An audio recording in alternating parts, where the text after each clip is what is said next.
ఆయన నీతో మాట్లాడతాడు, నీకు సంభవాలు చెప్తాడు. అంతేకాదు తన శక్తితో నిన్ను నింపుతాడు. అంతేకాదు నీకు అధికారం ఇస్తాడు.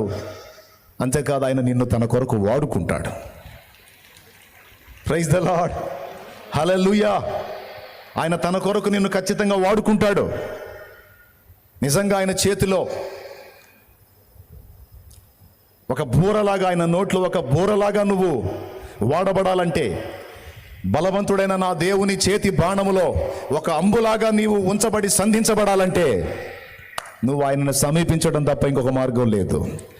అరణ్యపు అనుభవంలో, ఏకాంత అనుభవంలో అంబు అంటే తెలుసా? బాణం. దేవుడు ఎదురు చూస్తున్నాడు.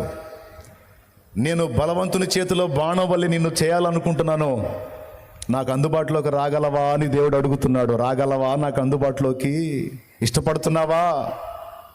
నువ్వు అలా సిద్ధపడినట్లయితే, అలా ఇష్టపడినట్లయితే నిన్ను గురి చూసి సంధించడానికి అనుకూలమైన బాణంగా, అంబుగా నేను తయారు చేస్తాను. నా విల్లులో నిన్ను పెట్టి సంధిస్తాను. నువ్వు శత్రువు కోటలు కూల్చేదానివి అవుతావు, కూల్చేవాడివి అవుతావు. సిద్ధమా? నువ్వు అలా సిద్ధపడతావా? అలా నాకు అందుబాటులోకి వస్తావా? నీ వయసుతో నాకు నిమిత్తం లేదు. నువ్వు పసివాడివైనా నాకు నిమిత్తం లేదు, పండు ముసలివైనా నాకు నిమిత్తం లేదు. 80 ఏళ్ళు వచ్చినాయి, నా పని అయిపోయిందన్న మోషేకి మళ్ళా 40 ఏళ్ళ ఆయుష్కాలం పొడిగించి నా కొరకు వాడుకున్న వాడిని నేను అంటాడు నా దేవుడు.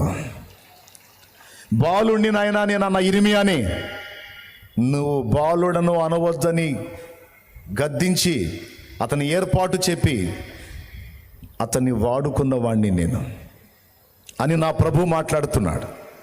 ఇక్కడ మనం గమనించాల్సింది ఒక్కటే, ఈ కడవరి దినాల్లో మనం ఎంతగా ఆయనకు అందుబాటులో ఉంటే అంత కృప పొందుతాం, అంత బలం పొందుతాం, అంతగా ఆయన చేతిలో సంధించబడతాం. నాకు ఆ మాట విన్నప్పుడు చాలా సంతోషం వేసింది. ఒక అంబులాగా దేవుడు మనల్ని చేయాలని ఆశిస్తాడు అని.